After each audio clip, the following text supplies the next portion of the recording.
Three big newcomers on the Jacksonville Jaguars, and I'm going to tell you about their roles and how they will affect this season. We'll talk about it here on Locked On Jaguars.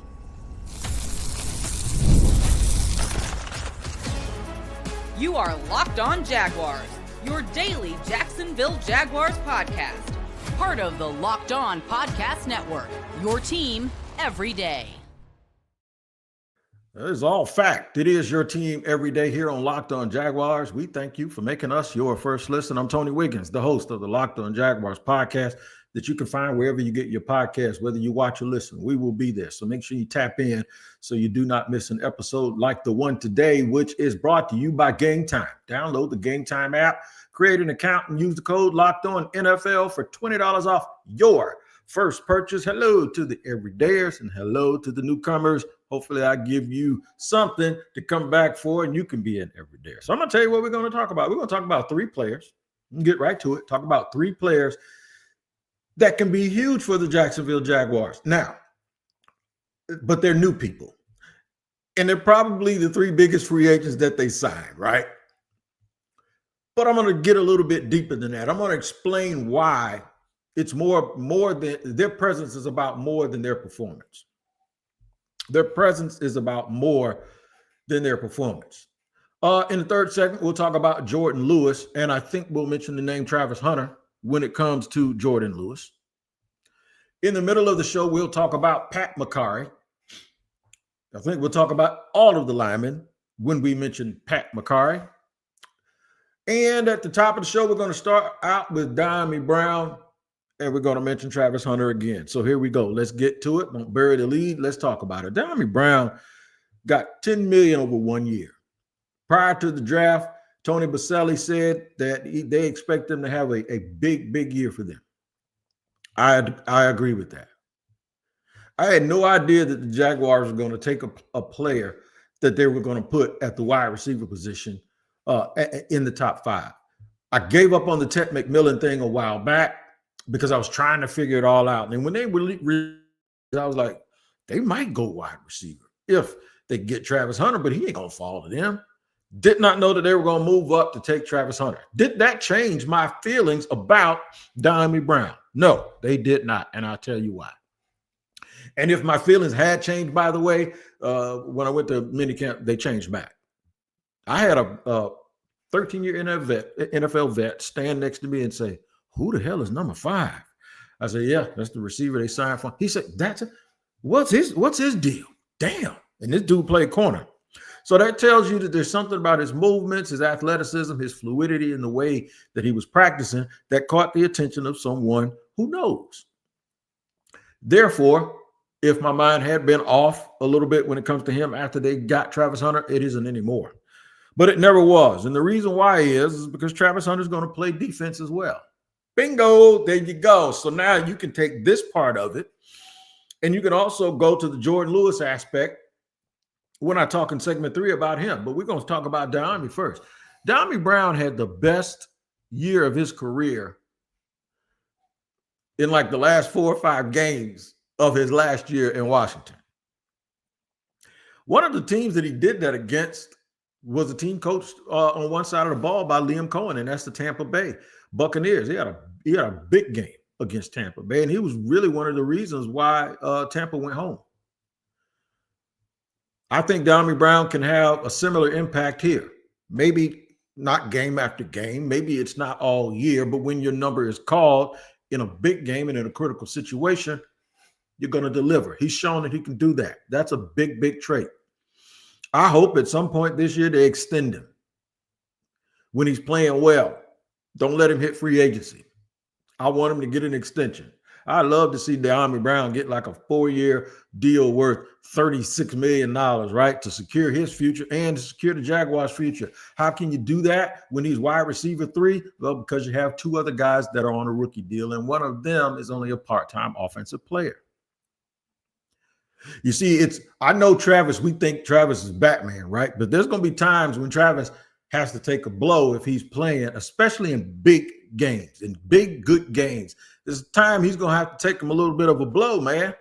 And if he takes a blow, you want another dude on the field that has a trait or characteristics. I know I mentioned trait. Y'all gonna choke me. You think we're talking about the old regime, but we're not. But they do have something that is a hell of a trick.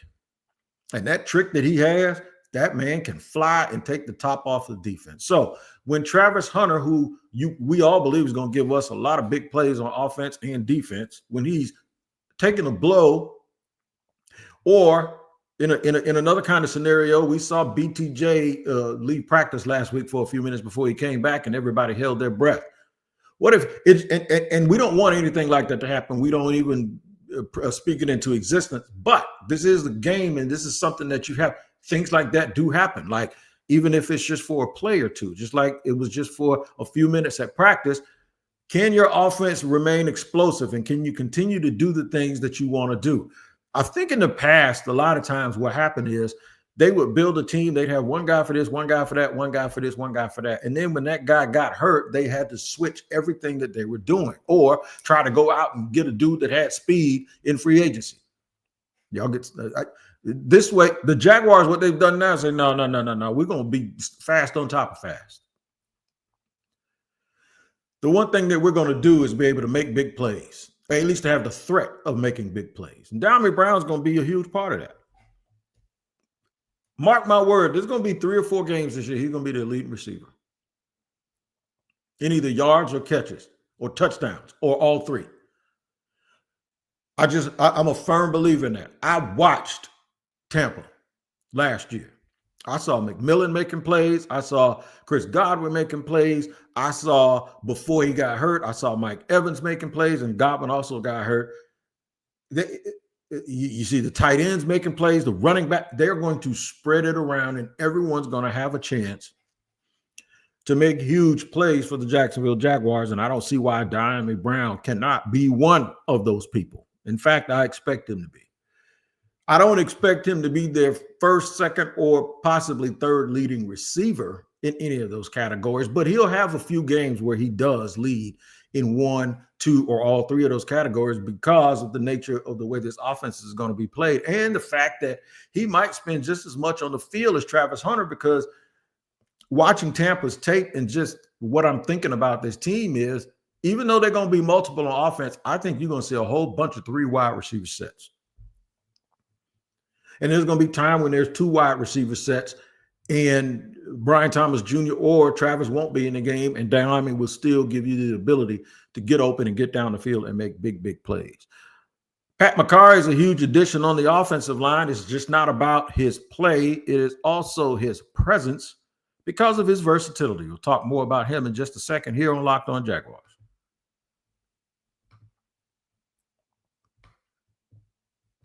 Today's show is brought to you and sponsored by Game Time. There's nothing like the NBA playoffs, the intensity, the buzzer beaters, the fans losing their minds. It's the kind of atmosphere where you must experience it live. And this year's matchups, they're already delivering, man. They've been really, really good games. If you want in, Game Time makes it fast and easy to get seats, even for the biggest playoff games. Prices on the app actually drop closer to tip-off, and with killer last-minute deals, panoramic seats, and no surprise fees, Game Time is a total game changer. You want to see a buzzer-beating shot? Make sure you get your tickets from Game Time. They'll give you great seats as low as $100, and you'll get to see your seat before you purchase. Take the guesswork out of buying tickets with Game Time and download the Game Time app. Create an account and use the code LOCKEDONNFL for $20 off your first purchase. Terms apply. Again, create an account and redeem code LOCKEDONNFL for $20 off. Download the Game Time app today. Last-minute tickets, lowest price guaranteed.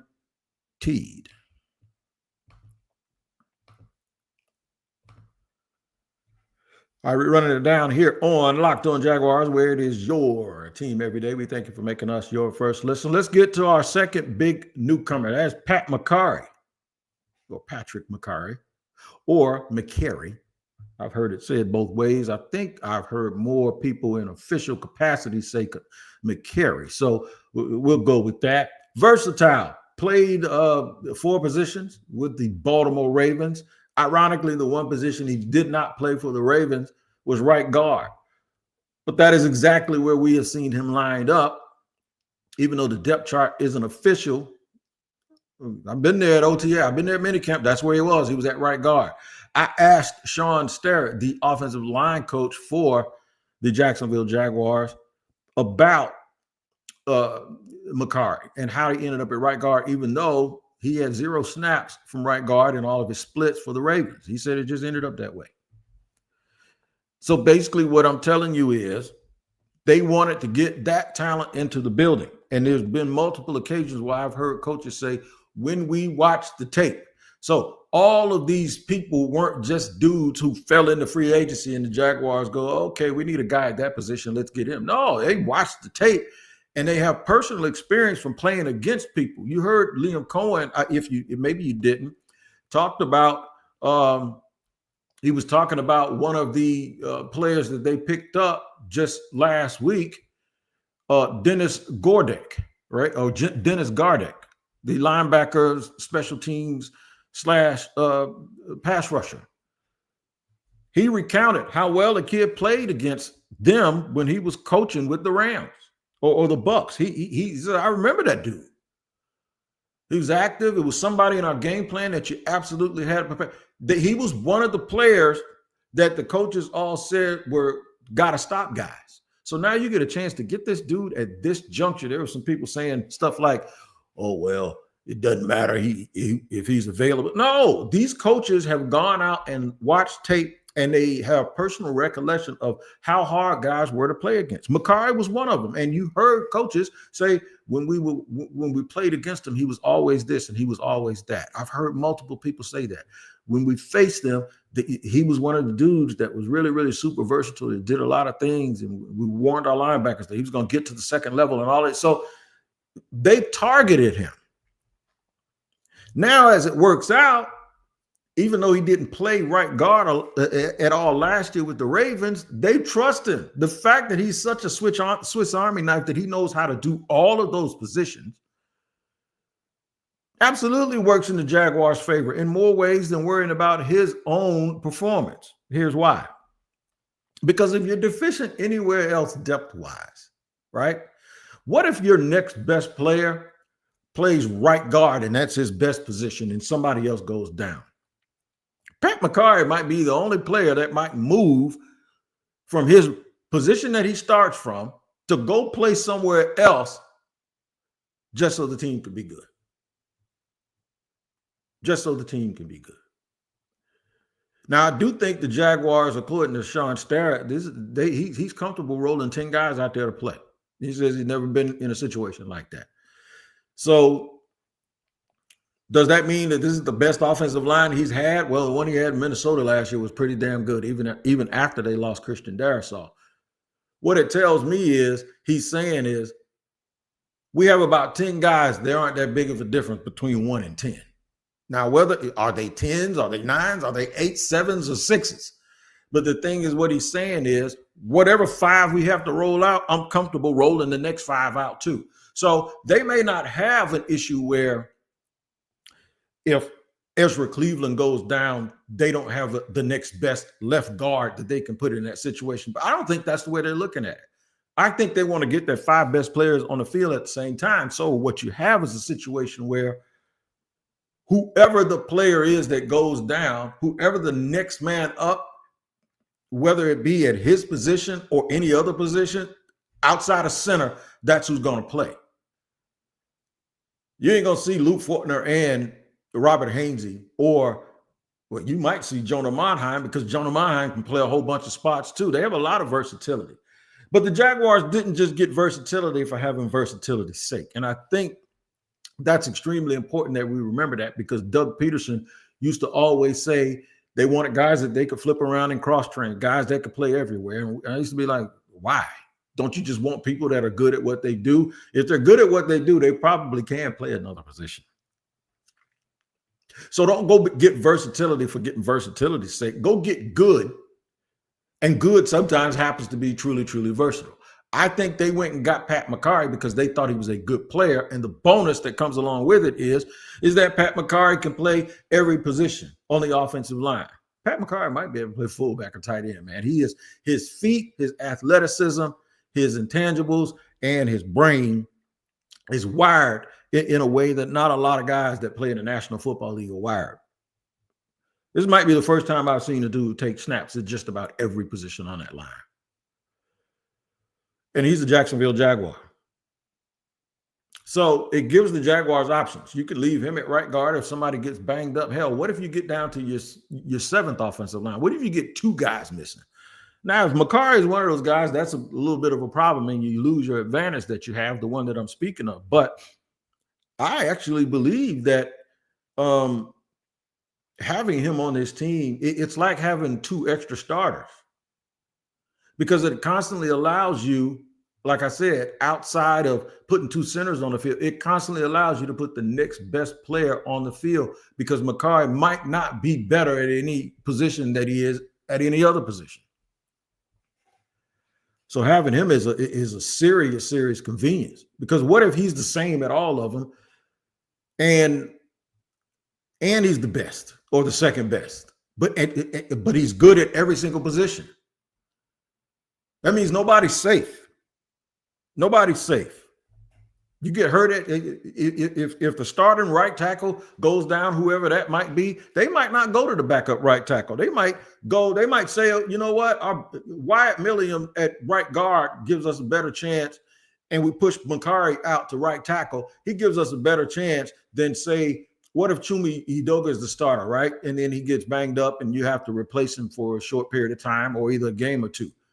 They might decide, we ain't putting Anton Harrison out there, man. He ain't consistent enough. We'll put Pat out there at right tackle, and if Wyatt Milliam is more consistent at right guard than Anton Harrison is at backup right tackle, I think Pat Mekari goes out to right guard right tackle, and Wyatt Milliam comes in at right guard. It gives you a chance to always keep your best 5 players that you have available on the field at the same time. I think that's huge for the Jaguars. Jourdan Lewis, come on down. It's time for us to talk about you. We're going to throw Travis Hunter in there also. Defensive back, going to play a little outside. Then he's going to slide into the nickel. How important is he for the Jacksonville Jaguars this coming season? Goes beyond just his play. We'll talk about it in just a second here on Locked On Jaguars.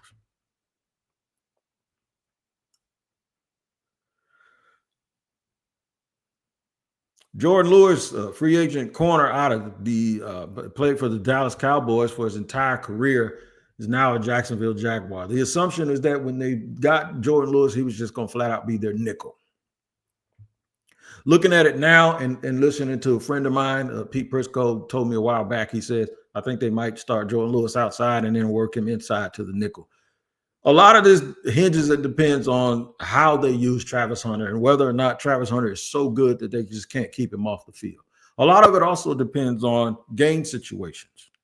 Game situations going to play a very, very critical role in deciding who plays when and who plays what. I think initially, and if y'all seen Tyson Campbell lately, you can see why they're high on Tyson Campbell. He's had a real good offseason for what I said, reported, and I even mentioned that on a pod I did on him last week.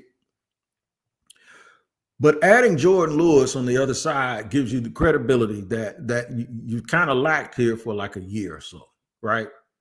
I mean, when they had Williams on the other side over there, he now plays for the Rams, you had more feeling of, okay, we're all right at that position, right? I think with Jourdan Lewis, you really feel that way. And then you feel that way also when he has to slide inside. What I think they're going to do at the very, very start, because Eric Murray, it looks like the free safety that's going to play. All right. You still have Darnell Savage. Savage, to me, may be the guy. I think they may go with Jourdan or Montaric Brown outside. They have a lot of competition, man. They may be so good on defense, maybe not individually better than Travis, of course. I mean, the guy should have won the Thorpe Award last year as the best defensive back. I think he won the Biletnikoff Award, didn't win the Thorpe. He should have won them both. Getting Travis on the field on defense might not be urgent, considering Buster Brown has played well. Tyson Campbell is a better fit. Both of those guys are a better fit for the defense that they're running now. You get Jourdan Lewis and you got Jarrian Jones. I just named 4 corners, and I ain't even got to none of the young guys yet, right? We didn't even mention the nickelbacks, like we said. Caleb Ransaw, they took in the 3rd round. Then I don't know if they're going to rush him out there, but he's going to be available. He has experience playing the slot, corner, and safety, right? Dewey Wingard. Antonio Johnson's look good this camp. How many dudes can they, if they keep the safety position right, and we're going to mention Mr. Lane too out of the Navy Academy, how many, if they get that position right, then maybe that means Darnell Savage can hang out at the slot. And if he hangs out at the slot, that means Jourdan Lewis can stay outside. My thought is, what are you going to do with Travis? When is Travis ever going to play defense in these games with all of those bodies over there, right? Getting the chemistry down. I tell you when I think he's going to play, whenever he wants to. That's one. But the other thing is I have a feeling because the Jaguars will be able to score more points on offense, that the defense will be playing with more of a lead, or will be playing an offense in the opposition that will be more desperate to keep up score-wise. And the way you do that is to throw the ball, especially if the Jaguars can score points quickly and get more big plays. So now, situational and complementary football is this. Just like when you play against the Chiefs, right? And you keep crossing midfield and you come away with three. What's the thing that people always say when you play a good team? You ain't going to beat them like that. 3 ain't enough. You ain't going to be able to beat them like that. You got to score touchdowns. You got to go for it on fourth and 1. And I ain't talking about Philly because they had the tush push, but well, everybody actually technically has a tush push, but Philly does it well. But 4th and 1 on the 22 on the road in Kansas City, you say, nah, man, you got to go for it. You ain't going to beat them with field goals.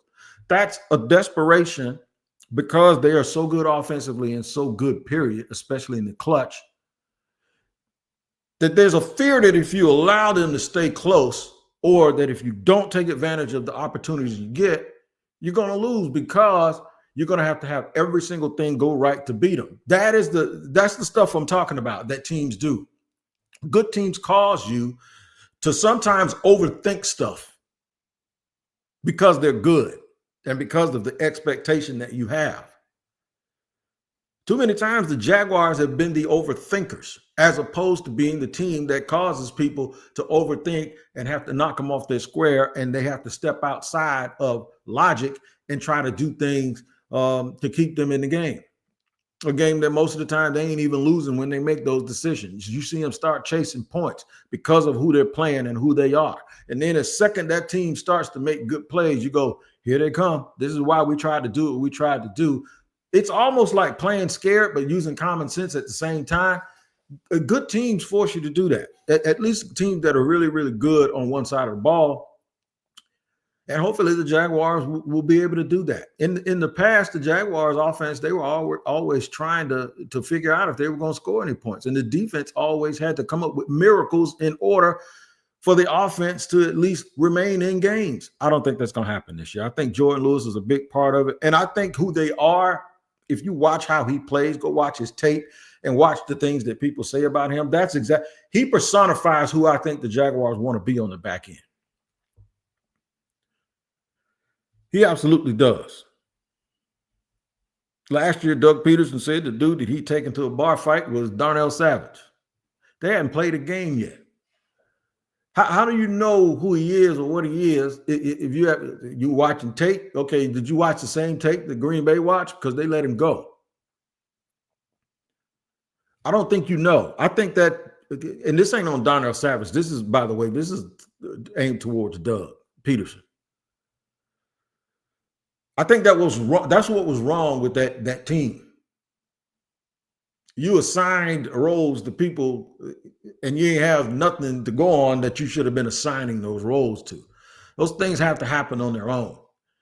I think you need to focus on playing good football and not necessarily. I mean, he was asked the question, but the thing is I always wonder how he could just come to that conclusion, and he hasn't had a demonstrated performance of a guy having to be tough in tough situations.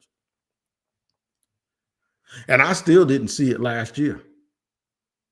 The guy he replaced, number 2 that went to Seattle last year, Rashawn Jenkins. Oh, I knew Jinx was about that foolishness. Even if he got a foul, I knew it because you saw a demonstrated performance. Not so much Darnell Savage. And now I believe if you watch Jourdan Lewis, if you watch him play from the past, I know I'm telling y'all to look at tape and you haven't seen the demonstrated performance from him yet either. But I think that's why they went and got him. They went and got him because of his reputation and because of the take that they got when these guys were competing against him. And they also got him because Dallas couldn't afford to keep him. Dallas paying everybody. They couldn't afford to keep him. So that's why he was free and available for the Jacksonville Jaguars, and I'm happy for it. So I think all three of these players, whether it's Dyami Brown, Pat Mekari, or Jourdan Lewis, I think they're all going to have a huge, huge impact for the Jacksonville Jaguars. Make sure you tap in. We'll be here every single day during the offseason as we get ready to lead back up to training camp. It's Tony Wiggins with Locked On Jaguars. Make sure you also check out Locked On NFL Scouting. Locked On NFL Scouting, man, is the absolute truth because you know what they do? Locked On NFL Scouting, those are two guys that know your roster and your team way better than you or I both do. Locked On NFL Scouting with Kyle Krabs and Joe Marino is available every single day. Make sure you tap into that podcast. Make it your second listen. Y'all take care of yourselves. I'm Tony Wiggins here with Locked On Jaguars. We'll be here tomorrow. Instead of naming three big newcomers, I'm going to name three dudes that need to really, really, really get their act together that have been here for a while. They need to get it together if they're going to continue to be Jacksonville Jaguars beyond this season. Thank y'all for spending almost 27 minutes with me today here on Locked On Jaguars. We'll see you next time.